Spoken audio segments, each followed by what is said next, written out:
Welcome back to Avery After Dark. I'm your host, Avery Ross, and I am so excited for today's episode. This story is an Avery After Dark original. It's a little bit of mystery, a little bit of paranormal with a twist. I've been working on it for a while, and I think you guys are really gonna love it. If you are not all subscribed up, click that cute little button beneath me and get subscribed. I don't know where you all are at in the world. I know you guys are all over, but where I am, it's starting to get a little cooler at night. There's a little tinge of fall in the air. I haven't gone so far as to get the PSL, aka pumpkin spice latte yet, but it's coming. It's coming. Maybe even today. You never know. Fall to me always has just meant a lot of scary stories, spooky stories, and I mean, that's my bread and butter. You know, on this channel, we will have you covered with all things spooky throughout the entire fall season, so get ready. Without further ado, let's get right into the story. This is the haunting of the Belladonna Inn. It was 6 of us girls and one long weekend in Burlington, Vermont. My friends and I had rented a small little house for the weekend and spent the entire time laughing. The group of us were all friends from New York City, where we all lived. Some old friends, some new, but it was a blast. We all had been looking forward to this winter getaway for months, and for me it came at a much-needed time. Living in New York City, waking up every morning, the hustle got to be tiring sometimes. And my situation with my boyfriend at the time only added to the struggle. Ben and I had been dating for about a year. I was hoping it was going to move into something more, aka an engagement, but I wasn't sure if Ben was on that track with me.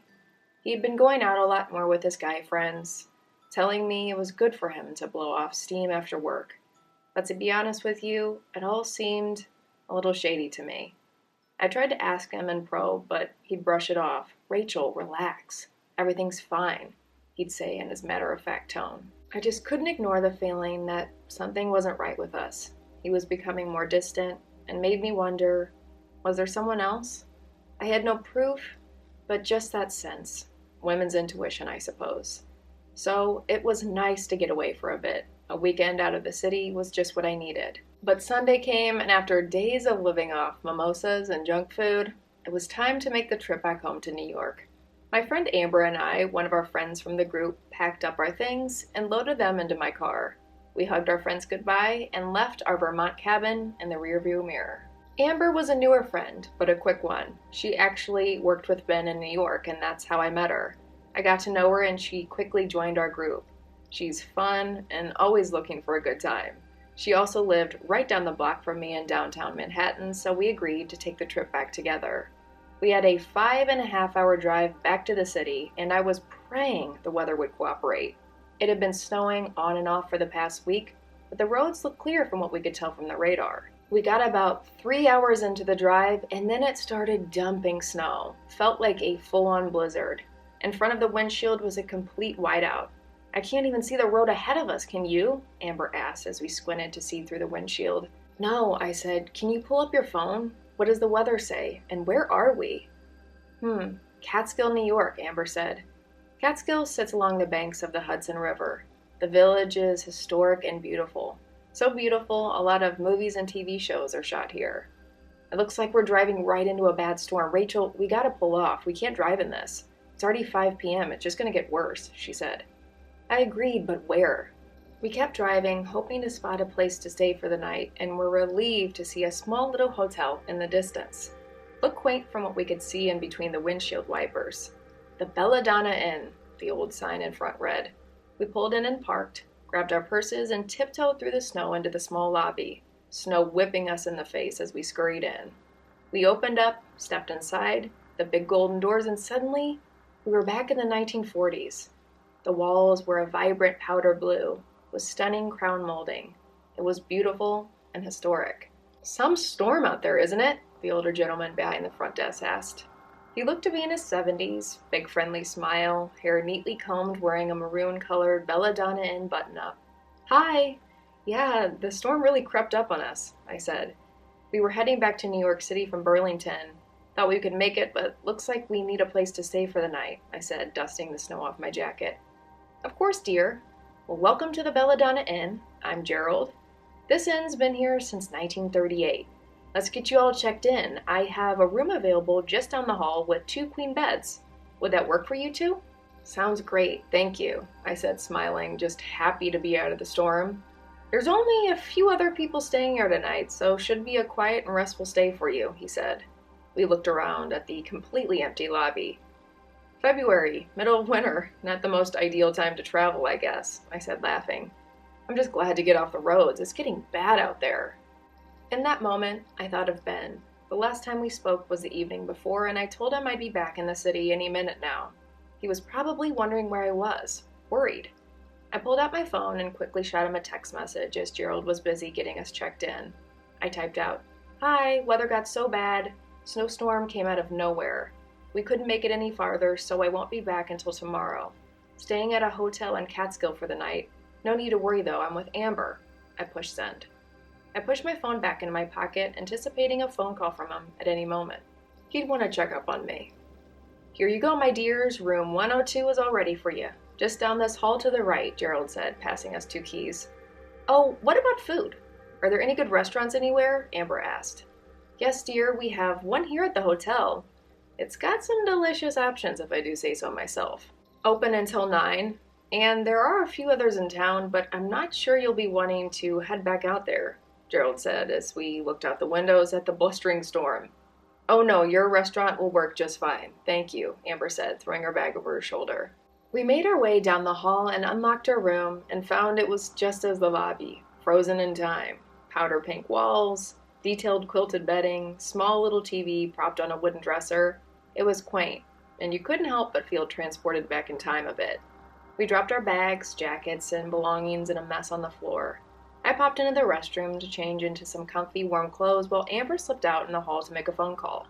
The thing about Amber, she always had some guy on the radar.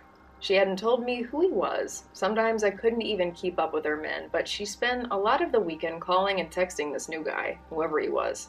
I heard her giggling from the hallway, and after a few minutes she walked back in. I looked at her, putting my hands on my hips. "All right, enough already. Who's the mystery man?" She shrugged. "Just some guy. It's not anything." She looked down and smiled, then looked back up. "Should we get dinner? I'm starved." "Doesn't seem like nothing. You've been texting him all weekend," I continued to press her. It's not going to go anywhere." "So, about dinner?" she asked again. All right, I said. "Let me just grab my wallet." I pulled my phone out of my pocket and saw Ben hadn't replied back. Not a text, not a call. For a guy who's always on his phone, I knew that wasn't a good sign, and my stomach sank a bit. I shoved my phone back in my bag and we took off for the restaurant. An hour later, we waddled our way back to our room, so full.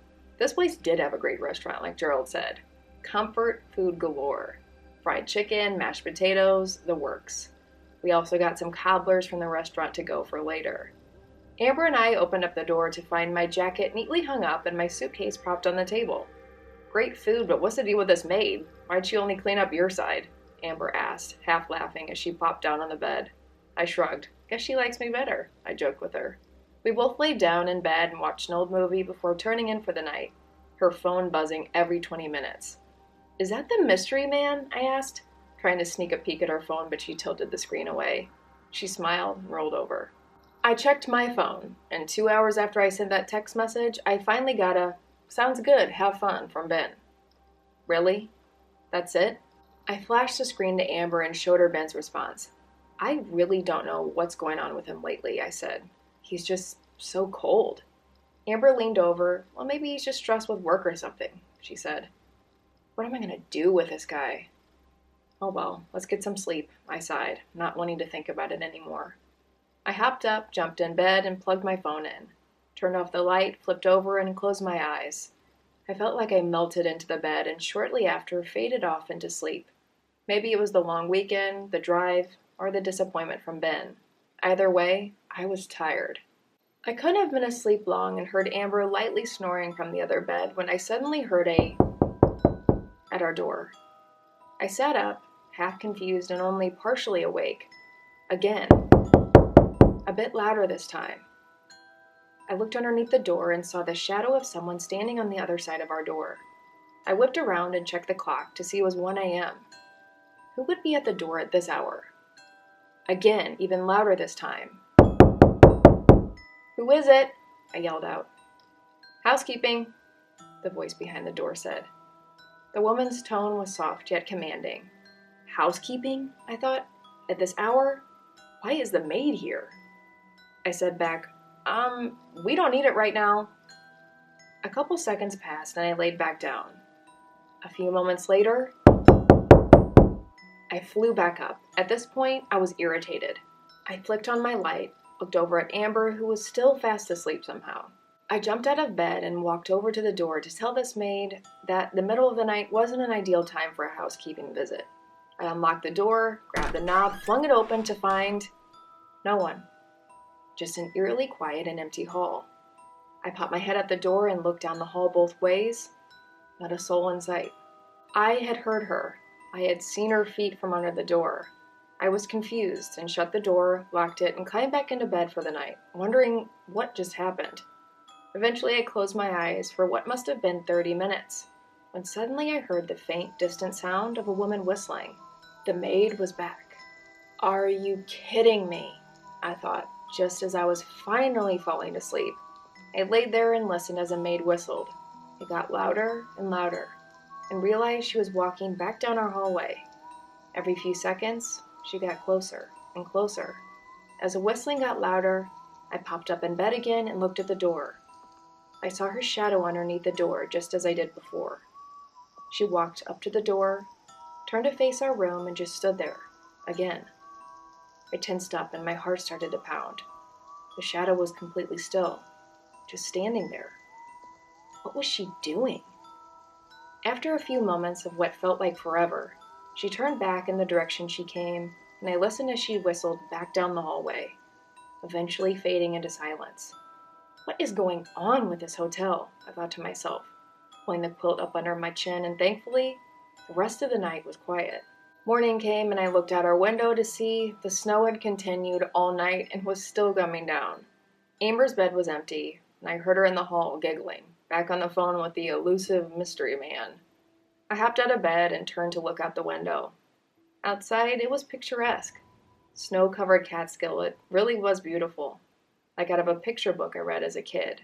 But that meant we weren't going to get to leave anytime soon. Amber walked back in. "Look at this," I said, pointing to the window. "I saw," she said. "Well, let's just play it by ear. Maybe it'll let up in a little bit." I gotta say, though, I slept great. "How about you?" Amber said, as she reached her hands above her head and stretched. "Yeah, I could tell. You left me to deal with the visit from the maid at 1 a.m., I said, rolling my eyes, still half baffled about what happened the night before. "What? What do you mean? I didn't hear a thing," she said, laughing. "Really funny, huh?" "Yeah. At 1 a.m. she came and knocked on our door, and she wouldn't leave.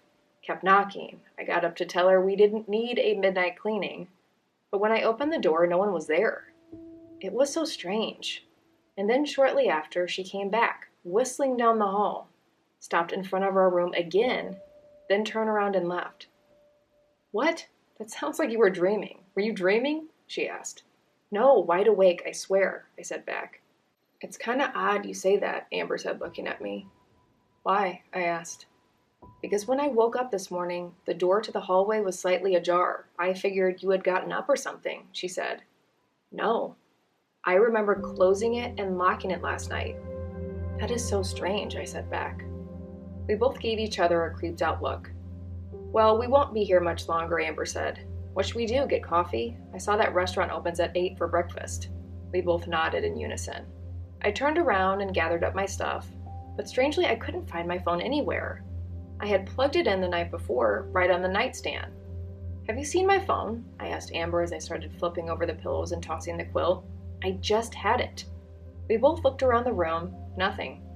"It's gone. That is so weird," I said. "We'll find it. Let's get some breakfast quick and come back and look," Amber said. We grabbed our purses and headed down to the hotel restaurant for breakfast, Amber's phone buzzing a dozen times. Mystery man again.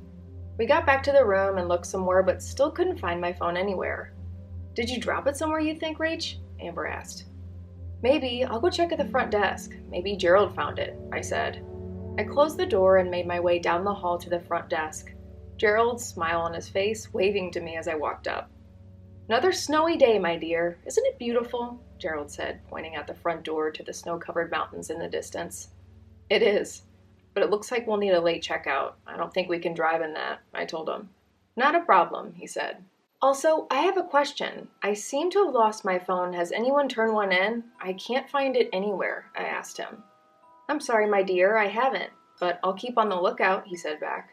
I started back for our room, reminiscing about the strange events last night. I made a turn to look at some of the old photographs hanging on a wall down another hallway. Beautiful gold antique frames held black and white photos from years before. "Hello," a familiar voice said from behind me. I whipped around, and standing there was the maid. She looked to be in her mid-30s, fully dressed in her uniform. "Oh, hi," I said back. They really take this 1940 thing seriously. Her uniform looked to be something from another time. "I hear you're snowed in here, waiting for the storm to pass," she said. "Oh yeah, trying to get back to the city. That's where I live," I said to her. She nodded. "Our room is really nice. Thanks so much for tidying up," I said. "We'll be sure to leave you a good tip when we leave." "That won't be necessary," she said, smiling. I couldn't help but say it. "Also, I so appreciate the diligence, but don't feel like you need to come so late at night. I can't believe they even have you working at that hour," I said to her. She nodded again. "My apologies, Rachel." Strangely, I didn't remember telling her my name. Before I could even say anything, she asked, "You're here with someone, aren't you?" I nodded. "Oh yeah, my friend Amber." "You know her well?" she asked, her tone shifting from pleasant to serious. Well, yeah, she lives down the street from me in the city. She's a new friend, I suppose. I met her through my boyfriend. His name is Ben. We've been having some issues, but that's a whole other story. I honestly should talk to him, but I can't find my phone anywhere." I paused, suddenly realizing how personal I was getting with this person who was essentially a stranger. "I'm sorry," I said, laughing. That was probably way too much information. "But yes, Amber and I will be heading back to the city later today, hopefully, if the weather cooperates," I said. "Is she a true friend?" the maid asked point blankly. I looked at her, confused for a second. Yeah. Why?" I asked. "Then maybe you should use her phone to call him," she said, just looking at me. "Yeah, that's a good idea," I said back. "Good," she said, smiling again. "I must be on my way." "Oh, right. Well, thank you, and nice meeting you," I said. She turned to walk back down the hall until she was out of sight. As soon as she left, I was shocked I shared all that personal stuff with a complete stranger. But her presence was calming, almost protective in a way. I know it sounds strange, but she almost seemed like a big sister. I thought about what she said on the way back to the room.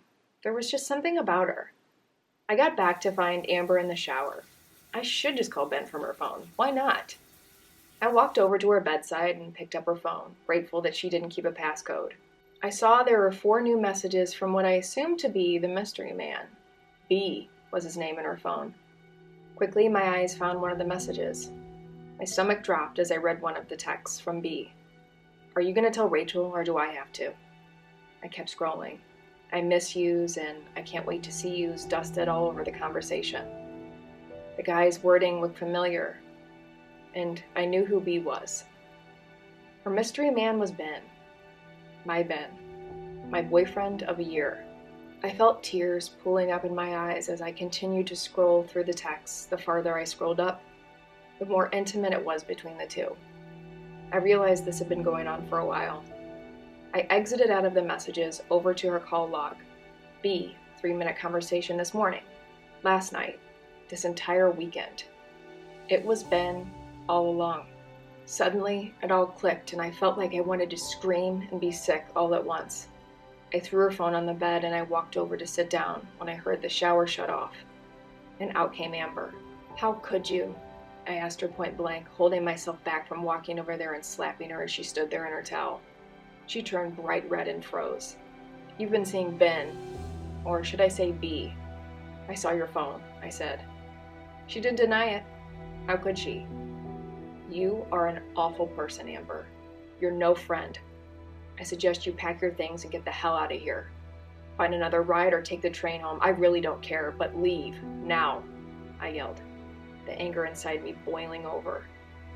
I'm so sorry, Rachel. It just happened a month or so ago. It was that night we all went out, and you went home early, and Ben and I stayed out, and enough, I yelled, cutting her off. I really didn't need to hear the dirty details. I pointed to the door. I wanted nothing to do with her ever again. As she got dressed and packed her belongings, all I could wonder was how she could do this to me. Spend the weekend with me, drive home with me. I winced as I remembered confiding in her about Ben and our issues the night before. All along, she knew. She knew why he was distant. She just let me suffer.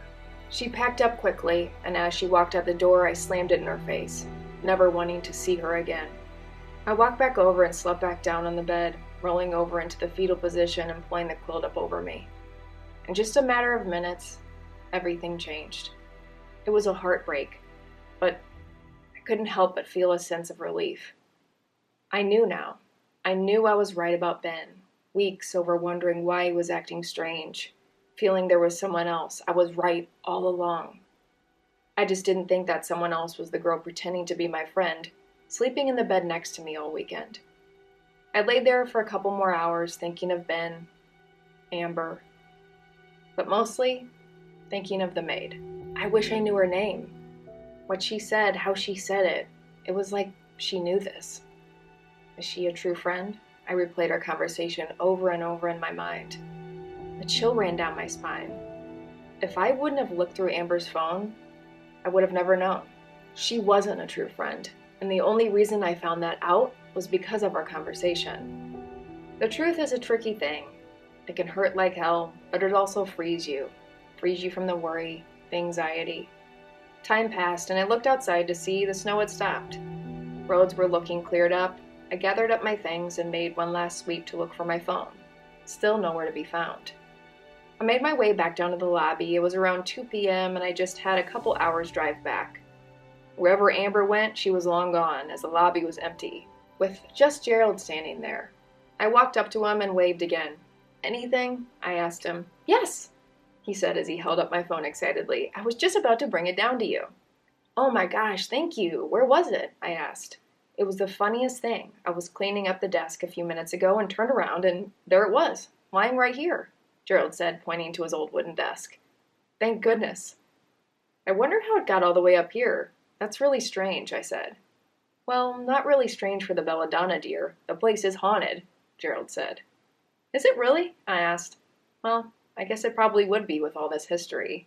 Anyways, I'm about to be on my way. It looks like the roads have cleared up and I can make it home safely," I said to him. I turned to grab my keys when Gerald said, "Oh, Rachel, I'm sorry housekeeping didn't get to your room during your stay.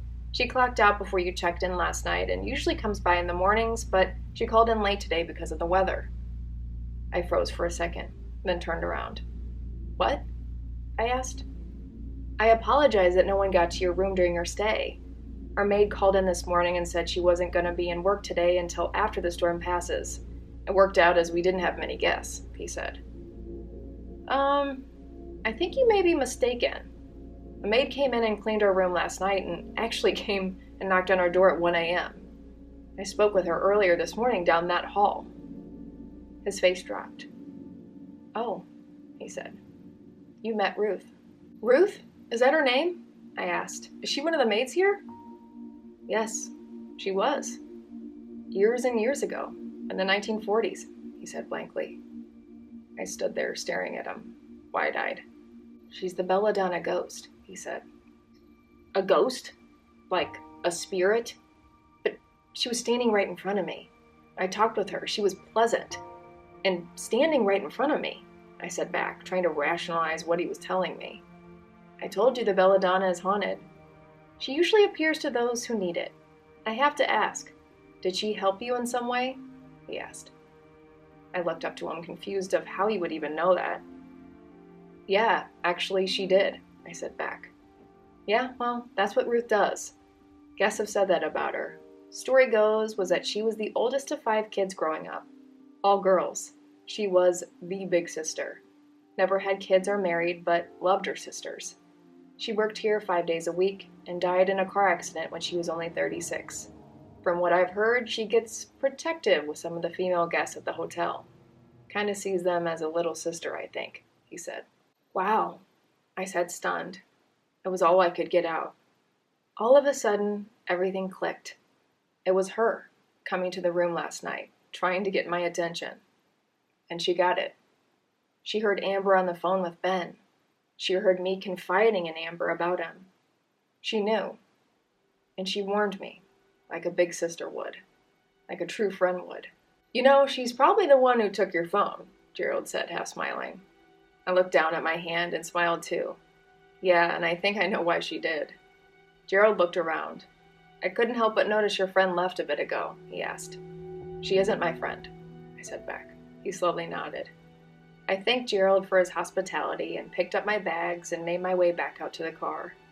When it came to ghosts, I always wanted to believe.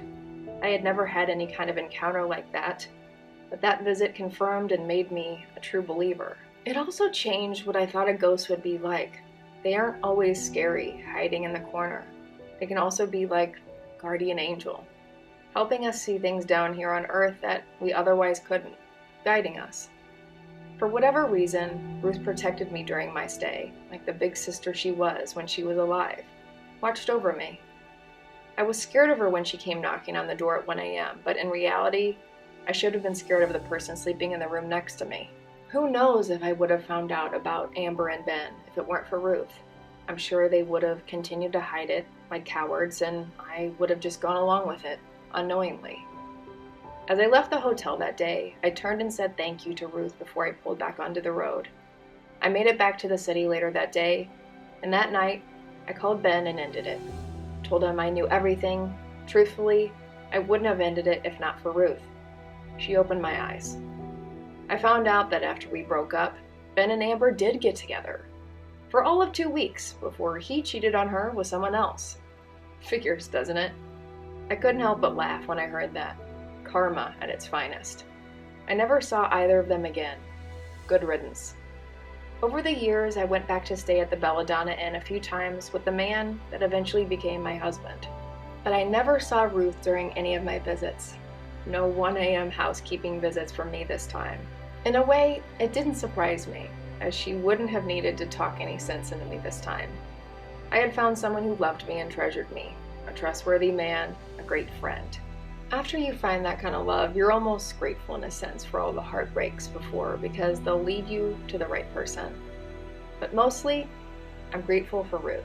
Although I didn't see her when I stayed, it felt nice being at the Belladonna Inn, knowing that she was around there somewhere, probably helping another 20-something-year-old girl who needed it like I did.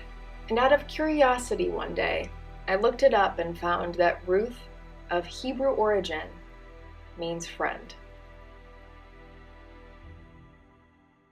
The Haunting of the Belladonna Inn is a story that I wrote, an Avery After Dark original. I was inspired by my time in New York. I lived there a couple years ago and was able to travel around upstate, and it really is a really cool place. One Sunday in the fall, I went apple picking with a group of friends in upstate New York, and I remember driving up and down the winding roads and thinking, this would be a great setting for a scary story.